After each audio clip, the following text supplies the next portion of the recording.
रघुवीर समर्थ सद्गुरू डॉक्टर काका पूज्य मंदाताई मुळे शास्त्रीजी यांना वंदन. उपस्थित मान्यवर गुरुजन, प्रिय साधक बंधू भगिनी, आपणा सर्वांचे पुन्हा एकदा मनपूर्वक स्वागत. व्यासपीठावरील पूजनीय आचार्य, आपल्या सद्गुरूंनी नेमून दिलेले उत्तराधिकारी वंदनीय श्री मंगेशदादा फडके, पूजनीय सविताताई खरवडे, पूजनीय श्री अशोकराव कौलवकर सर, आपणा सर्वांच्या चरणांना वंदन. उद्या गुरुपौर्णिमा आहे. आजची संध्याकाळ ही सद्गुरूंच्या मार्गदर्शनासाठी राखून ठेवलेली असते. ते आपण सर्वजण आपले कान, मन, चित्त एकवटून ऐकूयात. आपण सर्वजण साधक आहोत. साधनेपेक्षा साधनेत जीवन जगताना ज्या अडचणी येतात त्यांचेवर मात कशी करायची, विचार कसा करायचा, साधन चतुष्टय संपन्न होण्यासाठी नक्की कसे प्रयत्न करायचे, अशा आपल्यासाठी अत्यंत महत्त्वपूर्ण विषयावरती आचार्यमुखातून श्रवण करण्यास आपण सर्वजण उत्सुक आहोत. समर्थांनी मनाच्या श्लोकात म्हटलं आहे, हरिभक्त विरक्त विज्ञान राशी जेणे मानसी स्थापिले निश्चयासी, तया दर्शने स्पर्शने पुण्य जोडे, तया भाषणे नष्ट संदेह मोडे. संदेह, नष्ट संदेह, शंका या सगळ्याचं निरसरण आणि निराकरण झाल्याशिवाय साधकाचं मन स्थिर होत नाही. त्यामुळे त्या सर्वांचं निराकरण करून घेणं आपल्या सर्वांसाठी आवश्यक आहे. यासाठी प्रश्न विचारले गेले पाहिजेत, त्याची यथार्थ उत्तरंही मिळाली पाहिजेत आणि शिष्य निस्संदेह झाला पाहिजे. त्यासाठी हा सगळा परिसंवादाचा प्रपंच आहे. तर आपण सुरू करूयात. पुष्प 3, तमसोमा ज्योतिर्गमय.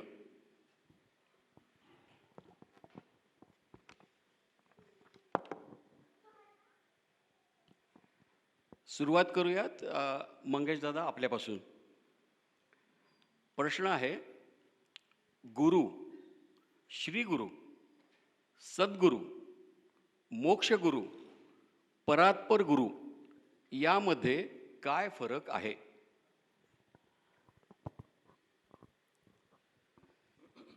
श्री गोपाल कृष्ण भगवान की जय. श्री सद्गुरुनाथ महाराज की जय. जय जय रघुवीर समर्थ. परमपूज्य सद्गुरू परमपूज्य डॉक्टर काका यांच्या श्रीचरणी शिरसाष्टांग वंदन करतो. परमपूज्य मंदाताई गंधे ज्या आज आपल्या भाग्याने आपल्यात उपस्थित आहेत, त्यांच्याही श्रीचरणी शिरसाष्टांग वंदन करतो आणि आपल्या प्रश्नाकडे वळतो. पुन्हा एकदा यादी.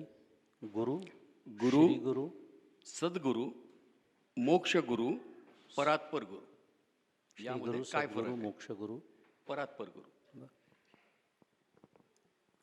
तिसऱ्या गटाला कठीण प्रश्न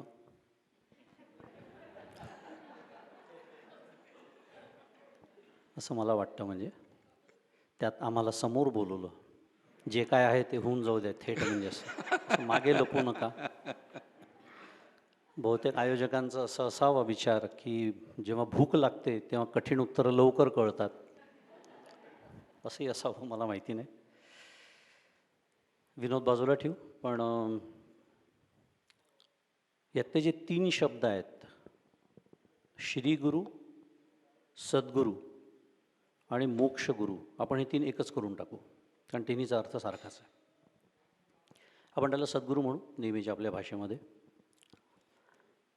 मग आता उरले गुरु, सद्गुरू आणि परात्पर गुरु. बरोबर. आपल्याला माहिती आहे गुरु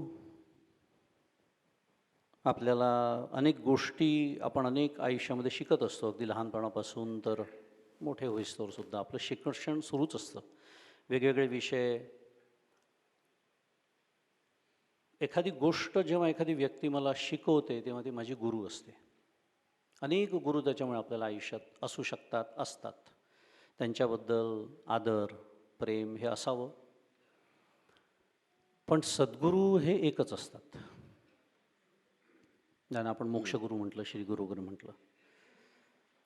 आपल्याला पाठ आहे, समर्थांनी त्याचं स्पष्ट लक्षण केलेलं आहे की फोडुनी शब्दाचे अंतर, वस्तू दाखवी निजसार, तोची, तो च खूप महत्त्वाचा आहे, तोची गुरु माहेर अनाथांचे. बस,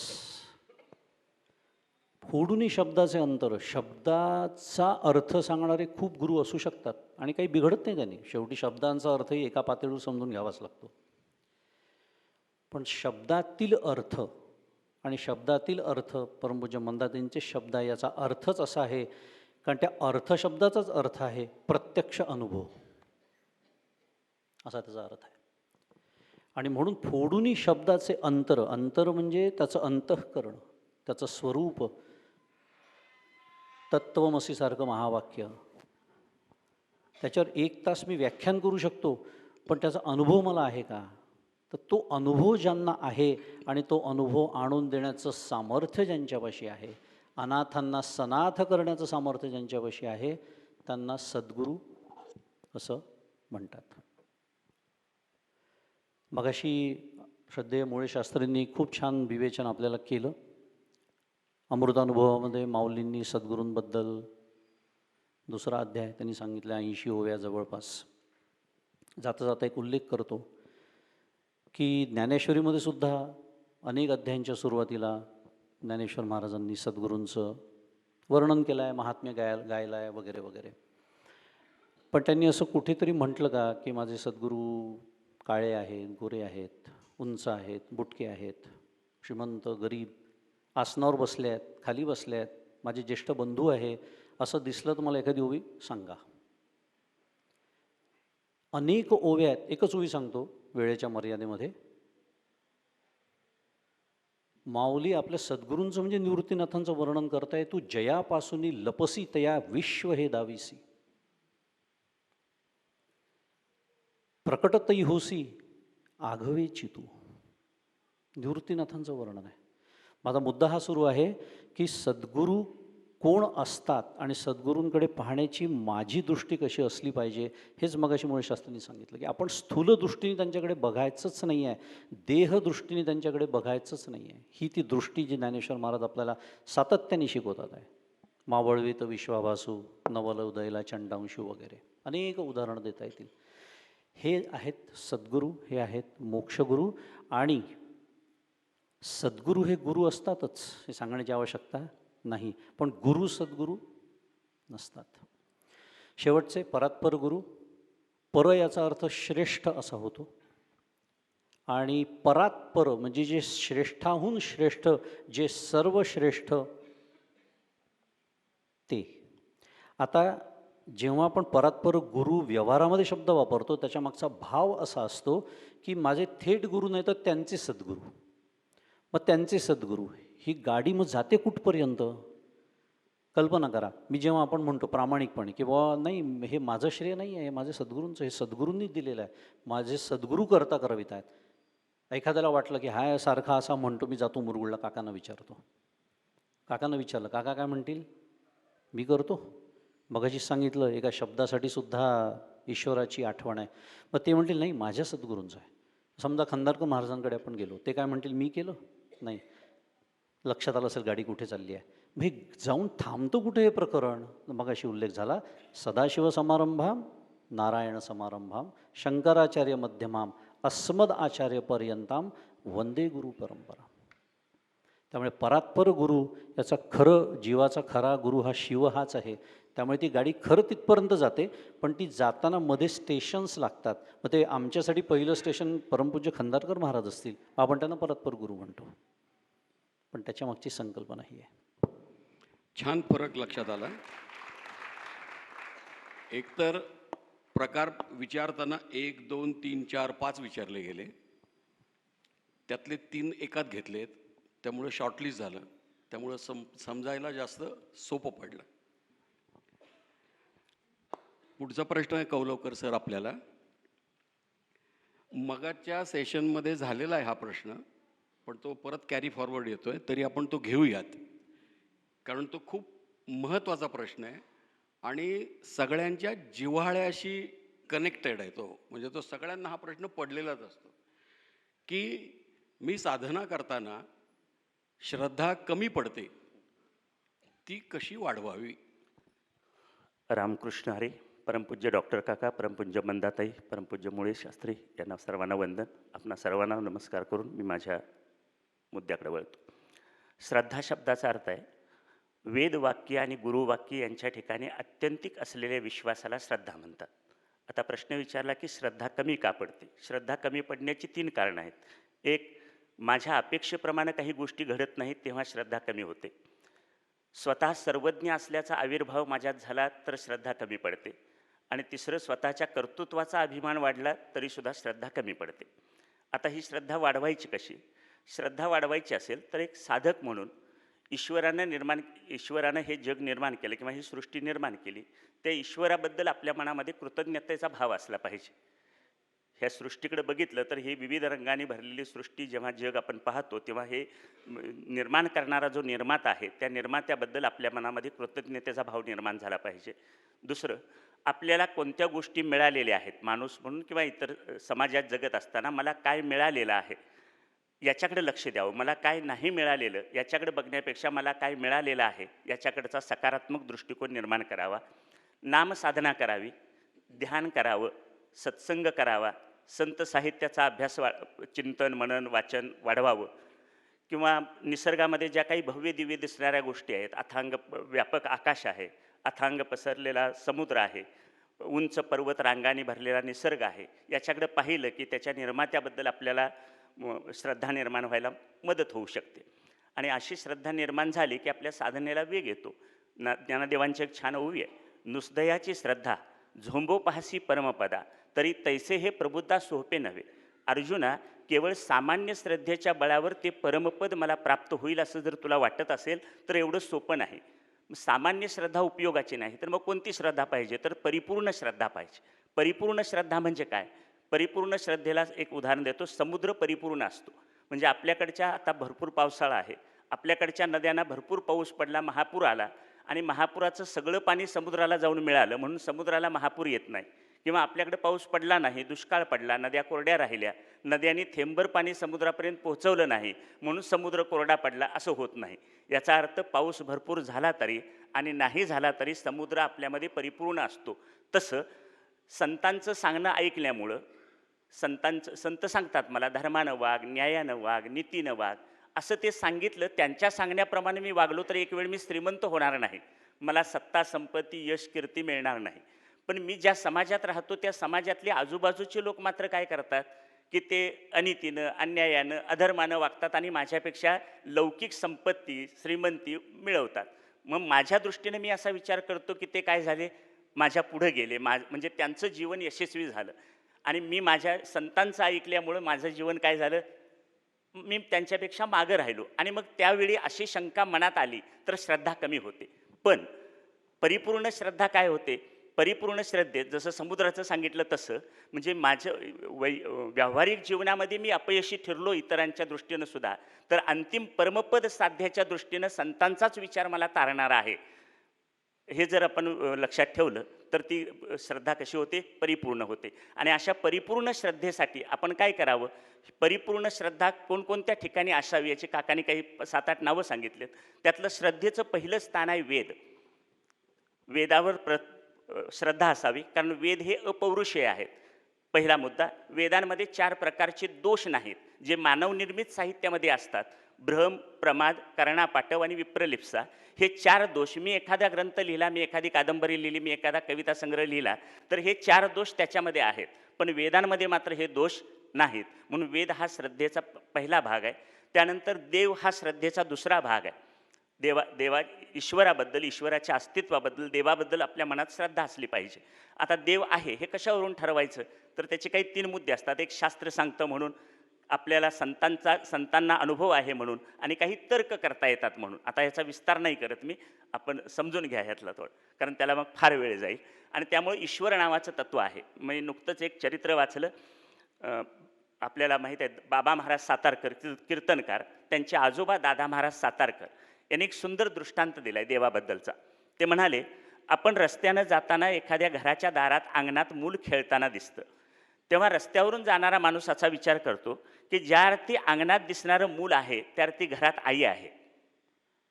अंगणात खेळणारं मूल पाहून आपल्याला काय तर्क करता येतो, ज्या अर्थी अंगणात मूल खेळतंय त्या अर्थी घरात कोण आहे, आई आहे. म्हणजे मुलाचं दिसणं म्हणजे आईचं असणं, तसं पृथ्वीवर जीवाचं दिसणं म्हणजे देवाचं असणं. वा. आणि काही तर्क आपल्याला हे माहिती आहेत. ह्या अशा तर्कानं म्हणजे शास्त्र सांगतं म्हणून संतांचा, तुकाराम महाराज म्हणतात, जयापासोनी सकळ मही मंडळ हे झाले, तो हा पंढरीचा राणा नाही अनुभवाना श्रुतीशी. असं शास्त्र, संत आणि तर्क याच्यावरून ते तत्व स्वीकारावं. त्याची मुख्य व्याख्या सांगताना ज्ञानेश्वरीतली पहिली ओवी आहे, ओम नमोजी आद्या वेद प्रतिपाद्या जय जय स्वसंवेद्या आत्मरूपा. किंवा ज्ञानदेवांचा एक छान अभंग आहे, देव देव म्हणून व्यर्थ का फिरशी, निज देव नेनेसी मुळी कोण, देवा नाही नाम देवा नाही रूप, देवा नाही ठाव काही कोठे, ज्ञानदेव म्हणे भजा आत्मदेवा, अखंडित सेवा करा त्याची. हे देवाचं खरं स्वरूप ओळखून तो श्रद्धेचा दुसरा भाग आहे. त्यानंतर संत हा श्रद्धेचा तिसरा भाग आहे. संतांच्या नंतर संतांना आलेले अनुभव हा श्रद्धेचा त्याच्या पुढचा भाग आहे. त्यानंतर अत्यंत श्रद्धेचा महत्त्वाचा भाग म्हणजे श्रीगुरु हा श्रद्धेचा भाग आहे. श्रीगुरूंनी दिलेली साधना हा त्याच्या पुढचा श्रद्धेचा भाग आहे. कारण बऱ्याच वेळा श्रीगुरूंनी साधना प्रत्येकाला वेगवेगळी देतात. कुणाला सांगतात तीर्थयात्रा करा, कुणाला सांगतात नामसाधना कर, कुणाला सांगतात ध्यान कर, आणि अशी वेगवेगळी साधना सांगितली की मग काही शिष्यांच्या मनात संशय निर्माण होतो, तो जरा जवळच आहे म्हणून त्याला ध्यान सांगितलंय, आणि मी जरा लांबचा असल्यामुळं मला उगीच सांगितलं तू पंढरपूरला जाऊन ये, अक्कलकोटला जाऊन ये, शेगावला जाऊन ये. मग त्या कदाचित त्यांच्या मनात भेदभाव असावा अशी शंका आपल्याला येते. आणि तिथं अशी शंका आली की समजायचं आपला परमार्थ संपला. ज्याच्या त्याच्या तुकाराम महाराज म्हणतात, अधिकार तैसा करू उपदेश सहाय ओझे त्यासी तेची देऊ. आपापल्या अधिकाराप्रमाणे तो अधिकार ओळखून श्रीगुरू साधना देत असतात. त्यामुळं आपल्याला दिलेली साधना परोपरीनं त्यांनी जशी सांगितली त्याच्यावर श्रद्धा ठेवावी. आणि अत्यंत महत्त्वाचा ब्रह्म किंवा आत्मा हा श्रद्धेचा अत्यंत महत्त्वाचा विषय. आता हा माईक आहे, याच्यावर तुम्ही श्रद्धा ठेवा असं मी सांगायची काय गरज आहे का? नाही, कारण त्याला हाताने स्पर्श करता येतो, डोळ्याने त्याला पाहता येतं, कानाने त्यातून येणारे आवाज ऐकता येतात, म्हणजे पंचज्ञानेंद्रियांनी मला त्याचं ज्ञान होतं. पण आत्मा किंवा ब्रह्म नावाचं तत्व हे पंचज्ञानेंद्रियांच्या कक्षेत येत नाही, म्हणून तो श्रद्धेचा भाग आहे. अशी परिपूर्ण श्रद्धा आपल्या ठिकाणी झाली तर आपण श्रद्धावान लभते ज्ञानम, श्रद्धेनं ज्ञान मिळतं आणि ज्ञानाने मोक्ष मिळतो. धन्यवाद. पुढचा प्रश्न सविताताई आपल्यासाठी आहे. परमार्थ मार्गात आल्यावर अनेक वर्ष अभ्यास करणारे भेटतात आणि माझे सुटले आहे आणि त्यांचं काही सुटलं आहे असं काही दिसत नाही, म्हणजे बदल काही त्यांच्यात जाणवत नाही. आता परमार्थाचा अभ्यास करताना हे लक्षात येतं की दुसऱ्याला तपासायचं नाही आहे, आपल्या पुरतंच ठेवायचं आहे. तरीसुद्धा अशांना पाहून परमार्थाविषयी गैरसमज निर्माण होतो. जसं की काहीच फरक जर दिसत नसेल तर हे सगळं करायचं कशाला. इथं 2 प्रश्न निर्माण होतात. एका प्रश्नात 2 प्रश्न आहेत की अशा वेळी कसा विचार करायचा, संगती टाळायची का आणि अलिप्तता कशी आणायची. 3 प्रश्न आले.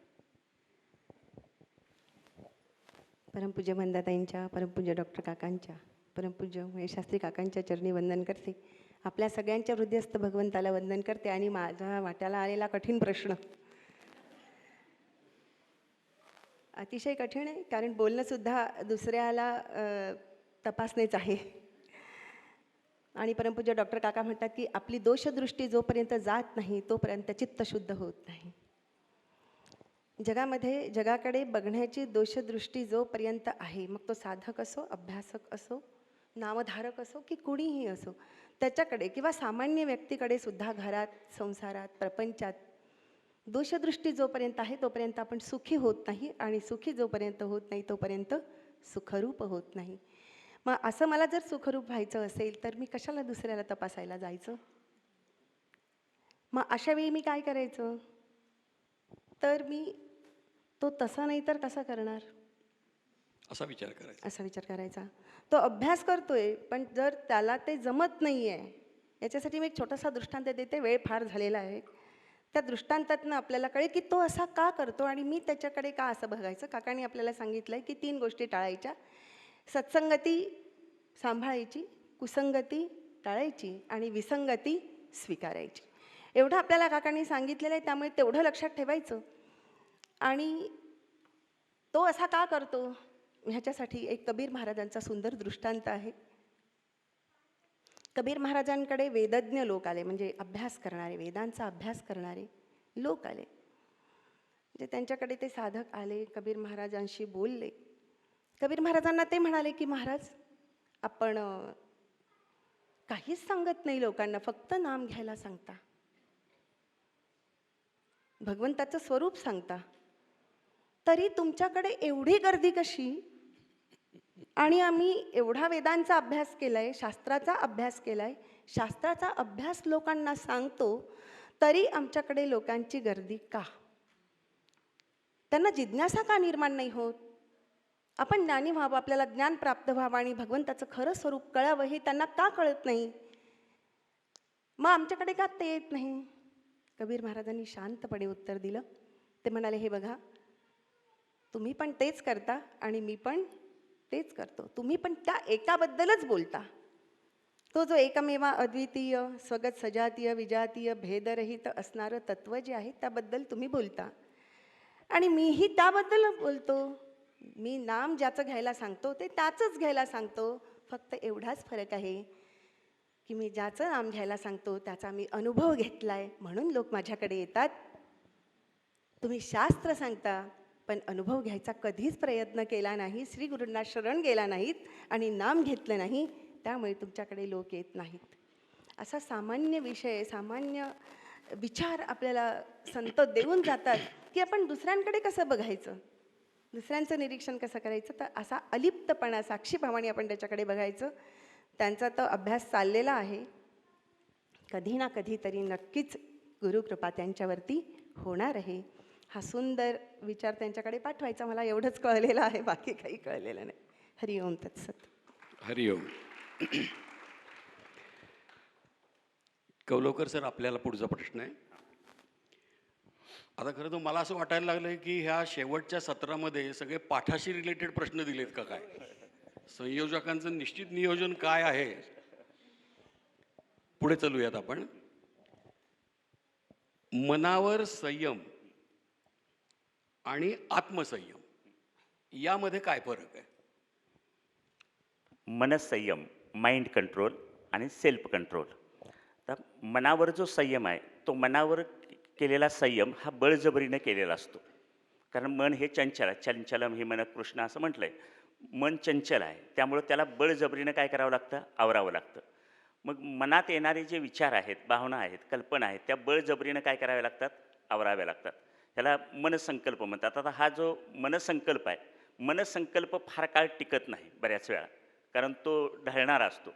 आता मनाच्या संकल्पामध्ये एक गोष्ट घडते की मनात इच्छा जिवंत असते, पण तशी कृती घडत नाही.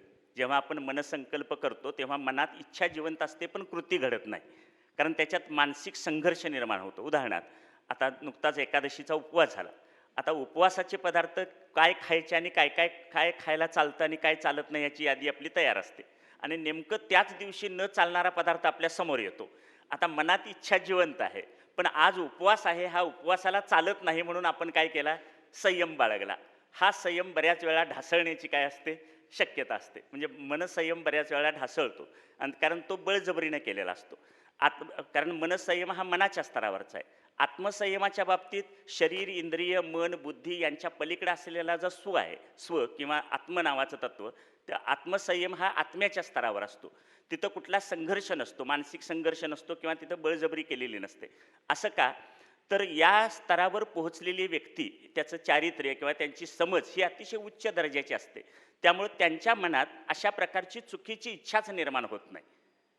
आत्मसंयमापर्यंत पोहोचलेल्या व्यक्तीच्या बाबतीत अशी चुकीची इच्छाच काय होत नाही, निर्माण होत नाही.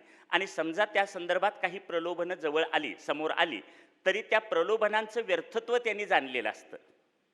त्या प्रलोभनांचं व्यर्थत्व त्यांना कळलेलं असतं. त्यामुळे त्यांच्या मनात त्याबद्दलचं आकर्षण किंवा जो संयम आहे तो ढासळत नाही. मनसंयम केलेला, ही मनसंयम साधक म्हणून तुमची माझी मनसंयमाची सुरुवात आहे. मनसंयमाच्या म्हणजे सुरुवात करून आपल्याला आत्मसंयमापर्यंत पोहोचायचं आहे. आणि हा प्रवास करण्यासाठी आपल्याला अभ्यास आणि वैराग्याची गरज आहे. आता आत्मसंयमाच्या बाबतीत तुकाराम महाराजांचा पहिला अभंग आहे. समचरण दृष्टी विटेवरी साजरी तेथे माझी हरी वृत्ती राहो. वृत्ती कुठं राहो ते पहिल्या चरणात सांगितले. आणि पुढची 3 चरण बघा. अनेक न लगे माईक पदार्थ तेथे माझे आर्थ नको देवा. ब्रह्मादिक पदे दुःखाची शिराणी तेथे दुच्चित जणी जडो दिसे. तुका म्हणे आम्हा कळले त्याचे वर्म जे जे कर्मधर्म नाशिवंत. यात हे पुढची जी 3 चरण आहेत, आम्हाला अनेक न लगे माईक पदार्थ, आम्हाला कुठलाही माईक पदार्थ नको. अनेक न लगे माईक पदार्थ तेथे माझे आर्थ नको देवा. तिथं माझी इच्छाच काय करू नको, राहू देऊ नकोस. ब्रह्मादिक पदे दुःखाची शिराणी, सगळी पदांच्या ठिकाणी जी जी पदं महत्त्वाची मानली जातात, अगदी व्यवहारापासून ब्रह्मलोकापर्यंतची, या सगळ्या पदांच्या ठिकाणी हमखास दुःख ठेवलेलं आहे आणि ते नको. आणि जे माईक आहे ते सगळं दुःखरूप आहे. तुका म्हणे आम्हा कळले त्याचे वर्म जे जे कर्मधर्म नाशिवंत. जे जे कर्माने निर्माण होतं ते सगळं नाशिवंत आहे आणि त्यामुळे ते आम्हाला नको. हा कुठला आहे, मनसंयम आणि आत्मसंयमापर्यंतचा हा प्रवास आपल्याला मनसंयमापासून सुरुवात होतो आणि त्याचा समारोप आत्मसंयमापर्यंत पोहोचल्यानंतर पूर्ण होतो. छानच, सुंदर. मंगेशदादा, आपल्यासाठी प्रश्न आहे पुढचा. देहबुद्धी ते आत्मबुद्धी हा प्रवास करताना देहबुद्धी जाण्यासाठी कशी दृष्टी ठेवावी, आचरण कसं असावं? आपल्या सर्व साधकांच्या दृष्टीने खूपच महत्त्वाचा प्रश्न आहे हा. कारण खूप चर्चा झाली आहे, भूक पण लागलेली आहे, कल्पना आहे. पण साधनेचं वर्म जर हवं असेल किंवा एका वाक्यात जर साधनाची व्याख्या हवी असेल, आत्ता जो प्रश्न विचारला तीच व्याख्या आहे. देहबुद्धी ते आत्मबुद्धी करावी. त्याच्या पलीकडे खरं सांगतो साधनाच नाही आहे. याचं कारण आहे, साधनेची जितके पैलू आपण बघतो आहे त्या सगळ्याचा समावेश देहबुद्धीमध्ये आहे. आता प्रश्नाकडे वळू, कशी करावी. सर्वप्रथम देहबुद्धी ही आपल्या परमार्थाला किती घातक आहे हे समजून घ्यावं. मला परमपूज्य काकांचा एक खूप शब्द आवडतो, बऱ्याच वेळा मी तो सांगतो. त्याला बागडणं म्हणतात डॉक्टर काका. ऐकला आहे तुम्ही? बागडत असतो आपण, काही वर्ष तर बागडण्यातच जातात, खरंच सांगतो. कारण आता शिवगडला येणं, मी त्याच्याबद्दल काही बोलत नाही, इथे येऊन आपण काय करतो सगळ्यांना सगळं माहिती आहे. पण त्याच्यात भरपूर सात्विक मनोरंजन पण असतं ना, त्याला डॉक्टर काका बागडणंच म्हणतात. मग किती घातक आहे देहबुद्धी. विवेक चूडामणीमध्ये आद्य शंकराचार्य आपल्याला सावध करतात. आद्य शंकराचार्य म्हणतात, शरीर पोषणार्थी सन य आत्मानं दिदृक्षति ग्राहम दारुधिया धृत्वा स नदीम तरतुम स इच्छती. संस्कृत आहे, अर्थ सांगतो. आचार्य म्हणतात आहे, शरीर पोषणार्थी सन म्हणजे जो स्वतःच्या देहाचे खूप लाड करतो, देहावर ज्याची प्रचंड आसक्ती आहे, इत्यादी इत्यादी. शरीर पोषणार्थी सन य म्हणजे जो आत्मानं दिदृक्षती, तरीही आत्मस्वरूपाचा अनुभव घेण्याचं काय करतोय, प्रयत्न करतोय, तसं विचार करतोय, असं समजतो पण आहे बहुतेक की माझी प्रगती होते आहे. त्याला दृष्टांत आचार्य देतात की हा किती मूर्खपणा आहे. हे सांगताना आचार्य पुढच्या चरणामध्ये म्हणतात, ग्राहम दारुधिया धृत्वा. ग्राहम याचा अर्थ मगर किंवा सुसर, दारू म्हणजे लाकूड, धिया म्हणजे पकडून, नदीम तरतुमस इच्छती. कल्पना करा, मगरीला किंवा सुसरीला मी लाकूड समजून जर नदी तरून जाण्याचा जर मी प्रयत्न करत असेन तर सांगण्याची आवश्यकता नाही माझा परिणाम काय होईल. हे मी कशासाठी सांगितलं? आचार्यांनी झणझणीत अंजन आपल्या डोळ्यात घातलं आहे की जर मी परमार्थाच्या नावाखाली मी जे काही करतो ते आत्ता आपल्याला बोलायला वेळ नाही आहे, गरज नाही आहे, पण ह्या सगळ्याचा समावेश माझी जर देहबुद्धी कमी होण्यात होत नसेल आणि वाढतच असेल उलट, म्हणजे आधी मला प्रपंचातले अहंकार होते, आता परमार्थातले अहंकार आहेत, वर्णन करण्याची आवश्यकता नाही कारण आपल्याकडे वेळ कमी आहे. माझा मुद्दा एवढाच आहे, याचा अर्थ असा झाला परमार्थामुळे माझी देहबुद्धी वाढली कमी होण्याच्या ऐवजी. आणि आचार्य स्पष्ट सांगतात आहे की शरीर पोषणार्थी सन य आत्मानम दिदृक्षती. आणि गंमत पहा, दासबोधामध्ये एक सुंदर ओवी आहे समर्थांची, मला इतकी गंमत वाटली, बरोबर या अर्थाची ओवी आहे, मी एकदा सांगितली असेल बहुतेक, माझी खूप आवडती ओवी आहे. समर्थ म्हणतात आहे, देहबुद्धी केली बळकट आणि ब्रह्म पाहो गेला धीट, तो दृश्याने रुधिली वाट परब्रह्माची. अशा मार्मिक ओव्या असतात, जर सुटल्या ना तर तो ग्रंथच गेला आपल्या हातातून. देहबुद्धी आणि समर्थांचा शब्द पहा, ब्रह्म पाहो गेला धीट. आचार्य काय म्हणतात आहे, य आत्मानम दिदृक्षती. ब्रह्म पाहण्याचा धीटपणा तर आपण सगळेच जण करतो आहे, म्हणून तिथे जमलो आपण गुरुपौर्णिमेला, नाही तर कशाला जमलो असतो. मग ब्रह्म पाहण्याचा धीटपणा जर मी करतो आहे आणि मला जर अजून अनुभव आलेला नाही, याचा अर्थ माझी वाट कोणी रोधलेली आहे, दृश्यानी. आणि दृश्यानी याचा अर्थ देहबुद्धी.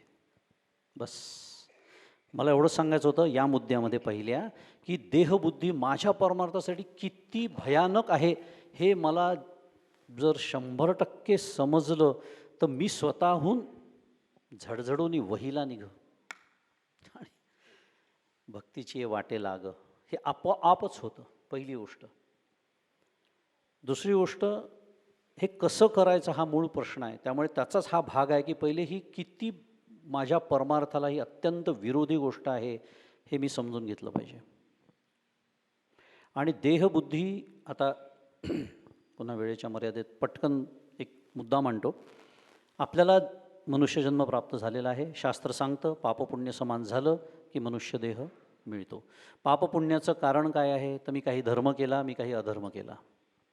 धर्म तरी माझ्या हातून का घडले, कारण राग आणि द्वेष माझ्या अंतःकरणात आहे. राग म्हणजे आसक्ती, द्वेष म्हणजे त्याच्या विरुद्ध समजतं आपल्याला. मग रागद्वेष तरी का आहे, कारण माझ्या ठिकाणी अनुकूल प्रतिकूल भाव आहेत. अनुकूल प्रतिकूल भाव तरी माझ्या अंतःकरणात का आहेत. कसा विचार करतो बा शास्त्र, किती सुंदर पद्धतीने चाललेलं आहे. अनुकूल प्रतिकूल भाव का आहेत, कारण माझ्या ठिकाणी भेदज्ञान आहे आणि भेदज्ञानाचं मूळ कारण अज्ञान हे आहे. इथपर्यंत ती गाडी येते.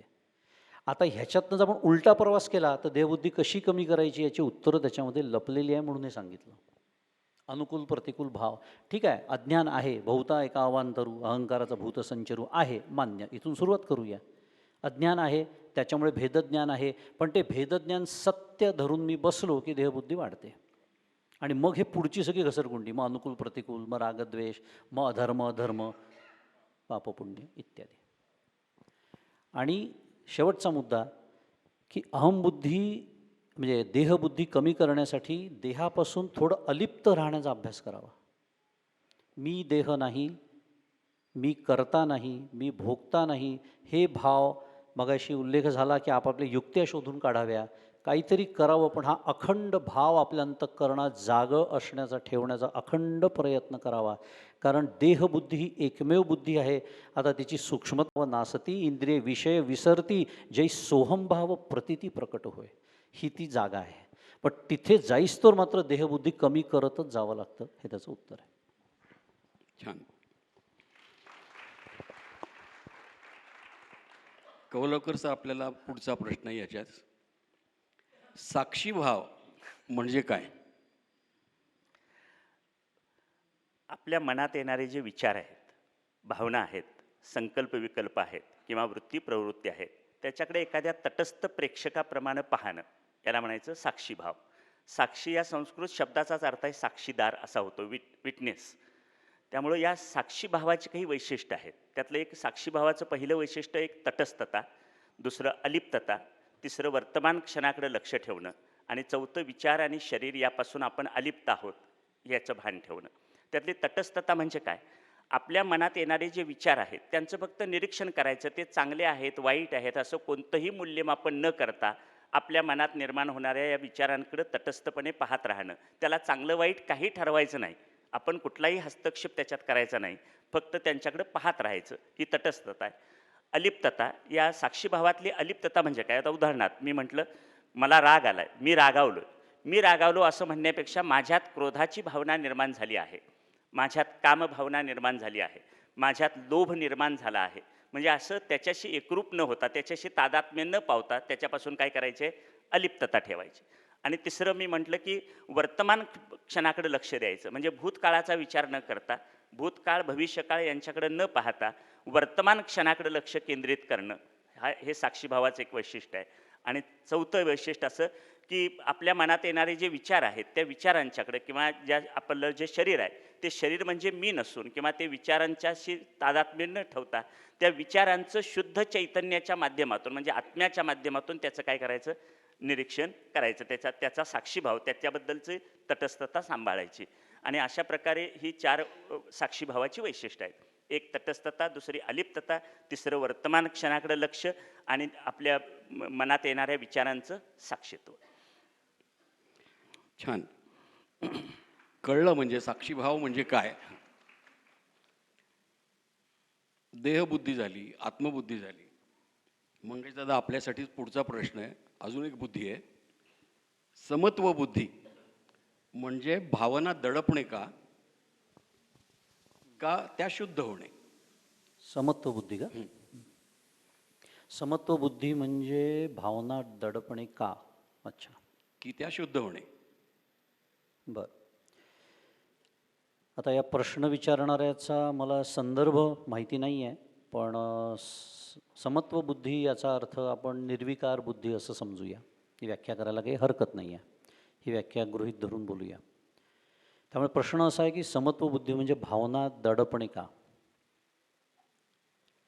भावनेचा प्रांत जो असतो तो दुःखाचा प्रांत असतो आणि विचाराचा जो प्रांत असतो तो सुखाचा प्रांत असतो.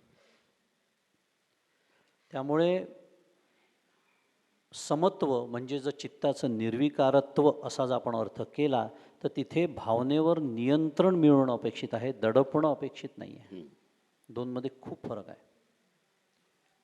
भावना ज्या माझ्या अंतःकरणामध्ये निर्माण होतात आणि दडपणं किंवा भावना किंवा चित्ताचं माझं विकारत्व याचं मुख्य कारण अपेक्षा हे आहे. अपेक्षा हा शब्द आपण खूप शुद्ध मराठीत लाईटली घेतो, पण तुम्ही जर सूक्ष्म विचार कराल, मला जर दुःख झालं तर समजून घ्यायचं माझा कुठेतरी अपेक्षा भंग झालेला आहे आणि या अपेक्षा या प्रामुख्याने फलाच्याच अपेक्षा असतात. तर मगाशी प्रमोदनी एक छान श्लोक सांगितला, तसा श्लोक 18व्या अध्यायातही भगवंतांनी सांगून ठेवलेला. माझा अत्यंत आवडता श्लोक तो आहे आणि या श्लोकाने आम्ही आमच्या वेदांत भास्करच्या प्रत्येक बैठक म्हणजे मीटिंगची सुरुवात करतो. बाकीचे श्लोक म्हटल्यानंतर हा श्लोक म्हणण्याचा प्रघात आम्ही तिथे पाडलेला आहे. तो श्लोक असा आहे, मुक्त संगो नहमवादी धृत्युत्साह समन्विता सिद्ध सिद्ध्यो निर्विकार करता सात्विक उच्यते. हा मुद्दाम तिथे म्हणायला लावतो, कारण आम्ही सगळे म्हणजे आपण सर्वजण कार्यकर्तेच आहोत. कमी अधिक प्रमाणात आपण सर्वजण कार्यकर्ते आहोत. मग सात्विक कार्यकर्ता कसा असला पाहिजे हे भगवंत 18व्या अध्यायात सांगतात आहे. सुरुवातच केली आहे. मुक्त कशापासून? मुक्त संगो नहमवादी, संगापासून मुक्त. आणि पुढे अहम. या दोन गोष्टींचा उल्लेख मी का केला? कारण ह्या अपेक्षेला जन्म देतात, फलाची अपेक्षा. म्हणून पुढेच म्हणतात आहे सिद्ध सिद्ध्यो निर्विकार. मगाशीच तो मुद्दा झाला की कार्याची सिद्धी होईल किंवा असिद्धी होईल हे माझ्या हातात नाहीच आहे. हे जोपर्यंत मी स्वीकारत नाही तोपर्यंत श्रद्धा शरणागती याला अर्थच उरत नाही. देवाचे जे मनोगत तेची माझे उचित. इच्छेसाठी भगवंत अंतरू नये श्रीराम. समर्थांनी सांगून ठेवलेलं आहे. शरणागतीला धक्काच आहे जोपर्यंत मी हे स्वीकारतच नाही की हे देवाचं मनोगत आहे. आणि देवाचं मनोगत हे मी जेव्हा स्वीकारतो तेव्हा सिद्ध सिद्ध्यो निर्विकार, समत्व बुद्धी निर्विकार बुद्धी होते, कारण विकार मुळातच अपेक्षित नाही येतात आणि प्रामुख्याने त्याचं स्वरूप फलाची अपेक्षा हे असतं. पुढचा प्रश्न आपण सविताताईंना विचारू. गुणातीत होणे म्हणजे काय, ते नेमके कसे व्हायचे? आपल्या सगळ्यांना त्रिगुणाचे आपण आणि ही अष्टधा प्रकृती आहे हे आपल्या सगळ्यांना माहिती आहे. पंचमहाभूत आणि 3 गुण यांनी मिळून हे सगळं बनलेलं असल्यामुळे ते आपल्यामध्ये आहेच. आणि त्यामुळे त्या तिघांचाही प्रभाव आम्हा सर्वांवरती आहे आणि तसंच आम्ही आचरण करतो. परंतु आम्हाला माऊली सांगते की त्रिगुण असार, निर्गुण आहे सार, सारासार विचार हरिपाठ. हे तिन्ही गुण असार आहेत आणि ते जर असार आहेत तर मग मला गुणातीत व्हायसाठी काही स्पष्टच जर त्यांनी सांगितलं की ते असार आहेत, ते माझ्यात जरी असले तरी आहे. आत्ताच सगळा हा विषय चालला आहे, मघापासून मी विचार करते आहे की पहिल्या याच्यामध्ये साधना हा विषय झाला, नंतरच्या याच्यामध्ये श्रीगुरूंवर श्रद्धा, शरणागती हा सगळा विचार झाला. मग हे दोन्ही साधन केल्यानंतर साधनेच्या बाबतीमध्ये आता खरी साधना कशी करायची हे सगळं. तर गुणातीत जर मला व्हायचं आहे तर 3 गुण मला प्रभाव दाखवणार आहे, रजगुण, सत्वगुण आणि तमोगुण. आपल्याला गुणत्रय विभाग योग 14वा अध्याय माहितीच आहे. काकांचं एक वाक्य सांगते गुणत्रय कसं व्हायचं ते. काका म्हणतात की हा सगळा गुणांचा खेळ आहे, त्या खेळाकडे साक्षीभावाने बघायचं. ते खेळ आहेत असं त्याला समजायचं आणि त्याच्यामुळे काय झालं की मी करता मी भोगता हा जो विचार माझ्यामध्ये आला तो सहजच जाणार आहे. तो जर गेला नाही तर मी गुणातीत होणार नाही. कारण मी एखादं काम करते तर मला असं वाटतं माझ्यासारखी सत्वगुणी कुणीच नाही. एखाद्याला राग आला तर आपल्याला राग आला तर आपण म्हणत नाही हं मी तमोगुणी आहे म्हणून, माझ्यात तमोगुण वरती आलाय असं म्हणत नाही. पण इतरांना जर राग आला तर आपण तो जाऊ दे, तो तमोगुणी आहे असं त्याला आपण सहजपणे बोलून देतो. आणि माझ्याच घरामध्ये आता मी बघते राजकारण करणारे लोक आहे, काही असा प्रसंग आला तर मी त्यांना म्हणते जाऊ दे हे रजोगुणी आहेत. पण माझ्यातला कधी कधी रजोगुण वरती येतो, माझ्यातला कधी कधी तमोगुण वरती येतो आणि माझ्यातला कधी कधी सत्वगुण वरती येतो. पण हे तीनही गुण जर मी नाहीत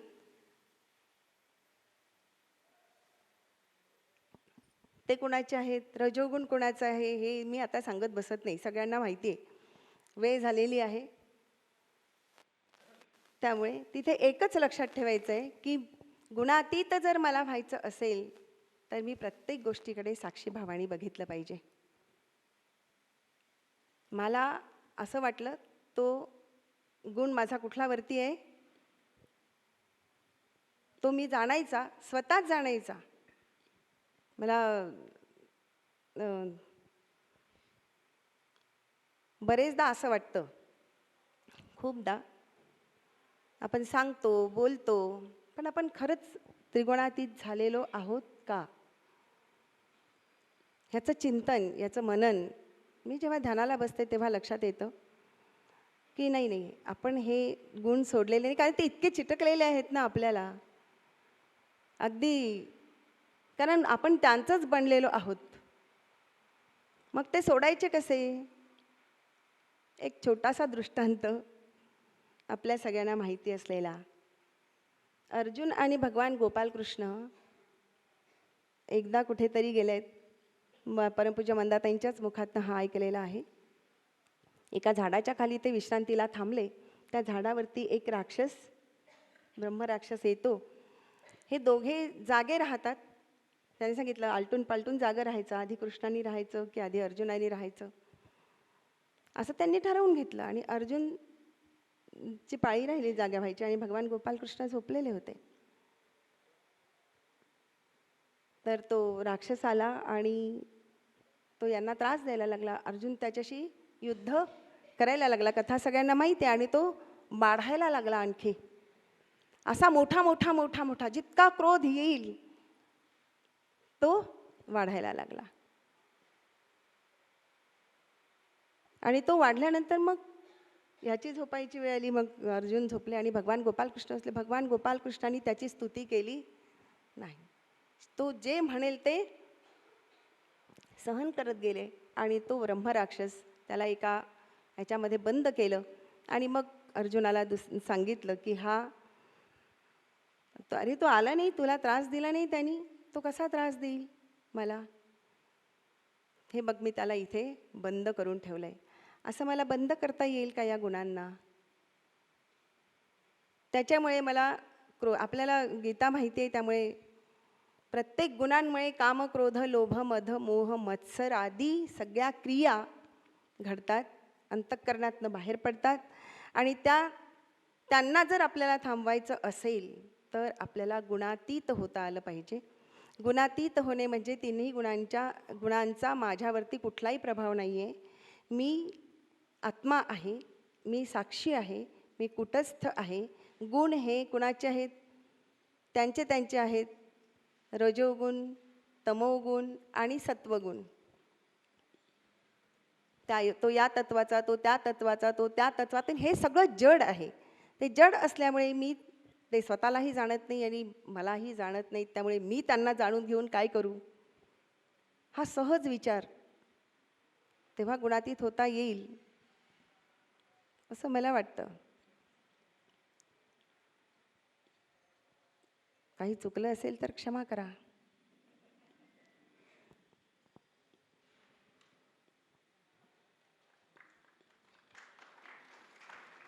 कारण आपल्यातला आपला गुणांचा प्रभाव आपल्याला कळतच नाही. मला फार छान वाटतं, मी तशीच वागते, म्हणजे खूप छान वागते, पण इतर जे वागतात ते वाईटच वागतात मला दिसतं. पण माझ्यातला गुण काय आहे? गुणागुणेषु वर्तन्ते. सगळेजण त्यातच आहेत. ते दूर होण्यासाठी केवळ एकच आहे, नाम, ध्यान आणि साधना. जितकं आपण नाम घेत जाऊ तितकं चित्त शुद्ध होत जाईल. आणि शुद्ध चित्त झालं की मग चित्त शांत आणि त्यात ज्ञान आपोआपच सहजच प्रकट होईल. आणि मग मला त्या गुणांचा माझ्यावरती प्रभाव राहणारच नाही इतकी अवस्था.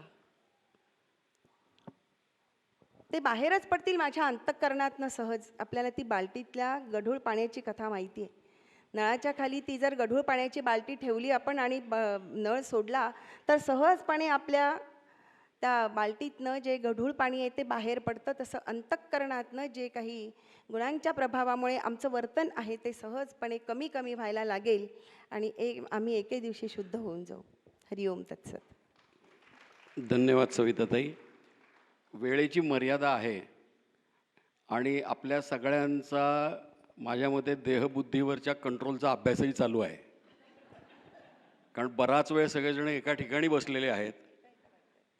आपल्याकडे अजून 4 ते 5 प्रश्न आहेत, पण मी आचार्यांना अशी विनंती करेन की 2 वाक्यांमध्ये त्या यांची उत्तरं दिलीत तर आपण वेळेची मर्यादा पाळू शकतो. नाही तर संयोजकांना मी विचारू इच्छितो आणि साधकांनाही विचारू इच्छितो की वेळ थोडा वाढवला तर चालणार आहे का? आयोजक काय म्हणतात? आचार्य काय म्हणतात? थोडक्यात घेऊयात. कलोकर सर, आपल्याला प्रश्न आहे. सगुण भक्ती आणि निर्गुण भक्ती याचा साधकाने कसा विचार करावा? असाच प्रश्न 12व्या अध्यायात अर्जुनाने श्रीकृष्णाला विचारला. सगुण उपासक श्रेष्ठ की निर्गुण उपासक श्रेष्ठ? आता याचं उत्तर देताना भगवान श्रीकृष्णाने निर्गुणाचं महत्त्व मान्य करून सुद्धा झुकतं माप मात्र सगुणाच्या बाजूनं दिलं आहे. कारण कोट्यावधी लोक आपल्यासारखे हे सगुण उपासनेचे अधिकारी आहेत आणि सगुणाचा आधार घेऊन सगुणाचे आधारे निर्गुण पाविजे निर्धारे, म्हणजे सगुणाचा आधार घेऊनच आपण निर्गुणापर्यंत पोहोचू शकतो. कारण ब्रह्म निर्गुण आहे आणि ब्रह्म अनुपास्य आहे, म्हणजे ब्रह्माची उपासना करता येत नाही, पण ब्रह्माचीच रूपं असलेली रामाची उपासना करता येते, कृष्णाची उपासना करता येते, गणपतीची उपासना करता येते. किंवा ज्ञानदेवांची एक ओवी आहे, कृष्ण विष्णू हरी गोविंद या नामाचे निखिल प्रबंध माझी आत्मचर्चा विशद उदंड गाते. कृष्ण विष्णू हरी गोविंद हे सगुणाचं वर्णन आहे आणि माझी आत्मचर्चा विशद उदंड गाते हे आत्मचर्चा विशद हे निर्गुणाचं वर्णन आहे. म्हणजे कृष्ण म्हटलं तरी आत्मा, विष्णू म्हटलं तरी आत्मा, हरी म्हटलं तरी आत्मा. मग राम कृष्ण हरी यांची उपासना करता करता आपण त्या तत्वापर्यंत पोहोचू शकतो. चला. धन्यवाद. सविताताई, आपल्याला प्रश्न आहे पुढचा. भक्तीचा परिपाक कसा ओळखायचा? खरा भक्त असल्याची लक्षणं कोणती? मगाशी त्यांनी सगळं सांगितलंय, शरणागती. आणि एका वाक्यात उत्तर म्हणजे परमपूज्य डॉक्टर काकांचं एक वाक्य आहे, भक्ताचं देवाचं भक्ताच्या हृदयात शिरणं म्हणजे भक्तीची सुरुवात, आणि भक्ताचं देवाच्या हृदयात शिरणं म्हणजे भक्तीचा परिपाक. वा, छान. मंगेश दादा, आपल्याला प्रश्न आहे. मोबाईल, सोशल मीडिया आणि आधुनिक जीवनशैली या सर्वांमध्ये अंतर्मुखता कशी जपायची?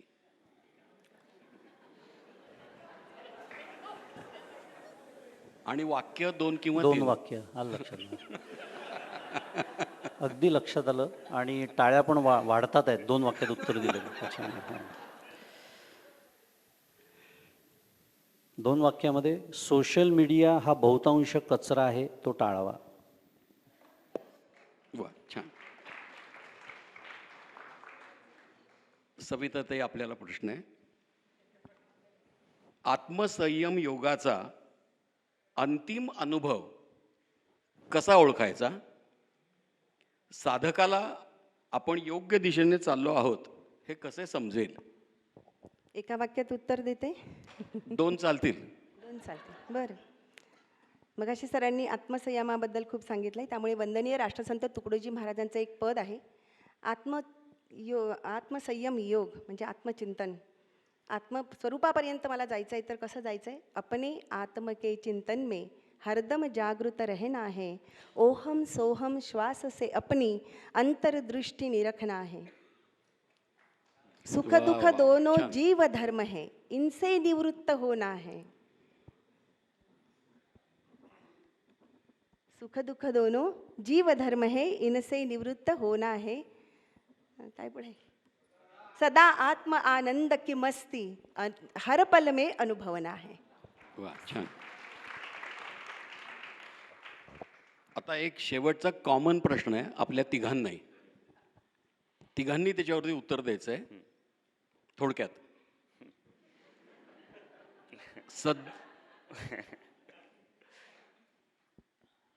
सद्गुरूंची सेवा म्हणजे नेमकी काय? जीवाच्या उद्धारासाठी ती आवश्यक असते का? असेल तर का आवश्यक असते? कौलवकर सर, आपल्यापासून सुरुवात करा. सद्गुरू सेवा, श्रीगुरूंच्या शरीराची सेवा करणं हा बाह्य सेवेचा भाग आहे. तो फार शक्य असेल तितकं घ्यावा. त्याचा हट्ट धरण्याची काही आवश्यकता नाही. तो बाह्य सेवेचा भाग आहे. आणि दुसरी, श्रीगुरूंनी दिलेल्या उपदेशाप्रमाणे त्यांचं आज्ञेचं पालन करून आपलं जीवन जगणं ही अंतरसेवा आहे. आणि साधकांच्या दृष्टीनं अत्यंत महत्त्वाचं, श्रीगुरूंनी दिलेलं साधन जीवनभर परोपरीनं जपणं ही खरी त्यांची सेवा आहे. त्यातला दुसरा प्रश्न, उद्धारासाठी असं काय तर जीवाच्या उद्धारासाठी ती आवश्यक जीवाच्या असते का? उद्धारासाठी श्रीगुरूंची सेवा आवश्यक आहे का, असा मगाशी श्रद्धा कमी पडते असा प्रश्न विचारला. कदाचित त्या श्रद्धा कमी पडण्यातूनच हा प्रश्न विचारलाय. त्यामुळे ज्यांनी विचारलाय त्यांनी आपली श्रद्धा वाढवा. असा प्रश्नच पुन्हा येऊ देऊ नका. छान. कारण ज्ञानेश्वर महाराज, ज्ञानदेव म्हणे, तरलो तरलो आता उद्धरलो गुरुकृपे. आणि 12व्या अध्यायात ते एका ठिकाणी म्हणतात, म्हणून साधका तू माऊली, पिके सारस्वत तुझे या पाऊली, या कारणे मी तुझी सावली न संडी. ज्ञानी यांचे राजे असलेले ज्ञानेश्वर महाराज आपले गुरु श्री निवृत्तीनाथांच्या पायाची सावली सोडायला तयार नाहीत, तर मग आमच्यासारख्या अज्ञानाच्या राजांनी काय करायला पाहिजे? आणि तिसरं पुढे काय म्हटलंय? का आवश्यक असते? का आवश्यकता आहे? आपल्याला मोक्षपद, परमपद प्राप्त करायचं आहे. आणि ते मोक्ष देणारं ज्ञान श्रीगुरूंच्या जवळ असतं. गुरु तेथ ज्ञान, ज्ञानी आत्मदर्शन, दर्शने समाधान आती जैसे. आम्हाला जे ज्ञान हवं आहे परमात्मा स्वरूपाचं, परमात्म्याचं, परमपदाच्या प्राप्तीसाठीचं, ते श्रीगुरूंच्या जवळ आहे. आणि म्हणून काय करावं? श्रीगुरूंची सेवा करावी. म्हणून पहिल्या अध्यायात म्हटलं, जाण तेने गुरु भजिजे, तेने कृतकार्य होईजे, जैसे मूळ सिंचने सहजे शाखा पल्लव संतोषती. किंवा 12व्या अध्यायात म्हटलंय, जय जय ओ शुद्धे उदारे प्रसिद्धे अनवरत आनंदे वर्षतीये विषय व्याळे मिठी दिधली या नोटी ताठी ते तुझे ये गुरुकृपा दृष्टी निर्विष होय. अशी त्यांची कृपा झाली. यया परी श्री गुरु करती जय अंगीकारू होऊन ठाके संसारू मोक्षमय आगावा. क्षमय आगावा. मंगेश दादा आपण. मला वाटत नाही मला बोलण्याची काही गरज आहे. कौलोकर सरांनी सगळं छान अतिशय सुंदर सांगितलं आहे. पुन्हा एकदा त्यांचा शेवटचा मुद्दा सांगतो. मला सद्गुरूंनी दिलेलं साधन अत्यंत निष्ठापूर्वक चालवणं ही सर्वात उत्कृष्ट सद्गुरू सेवा आहे. छान. सविताताई.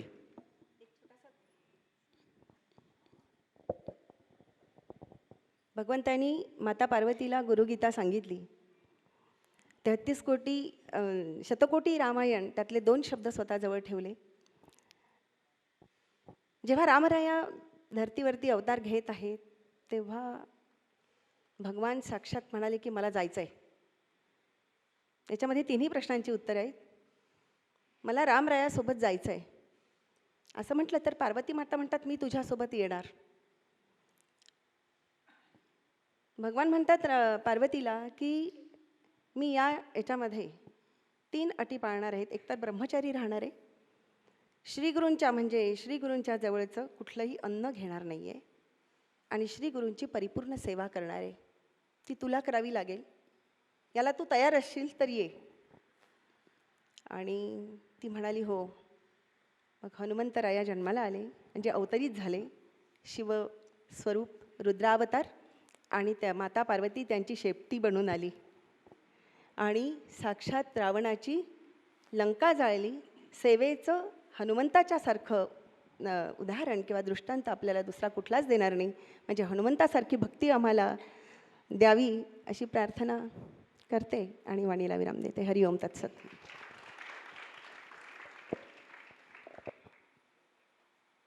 आम्ही सर्वजण तया भाषणे नष्ट संदेह मोडे ह्याचा निश्चितच सर्वांनी आत्ता अनुभव घेतलेला आहे. आणि सर्व साधक बंधू भगिनींच्या वतीनं मी आचार्य आणि पूजनीय गुरुजन आचार्य सर्व जे बसले आहेत त्यांना या गुरुपौर्णिमेच्या पूर्वसंध्येला हे जे काय साधन चतुष्टय संपन्न होण्यासाठी तमसोमा ज्योतिर्गमय या शीर्षकाखाली परिसंवादासाठी वेगवेगळ्या प्रश्नांची उत्तरं आपल्याला मिळाली आणि निश्चितच आपलं निराकरण झालेलं आहे. ते निराकरण झालेले आपली आता बुद्धी स्थिर होईल आणि आपण आपल्या साधनेला जोमाने लागू.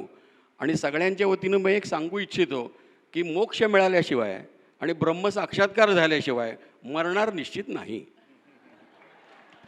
जय जय रघुवीर समर्थ. आपण सर्वजण गुरुर्ब्रह्मा गुरुर्विष्णू श्लोक म्हणू सर्वांसाठी. गुरुर्ब्रह्मा गुरुर्विष्णू गुरुर्देवो महेश्वरः गुरुः साक्षात् परब्रह्म तस्मै श्री गुरवे नमः. हरि ओम. सद्गुरुनाथ महाराज की जय.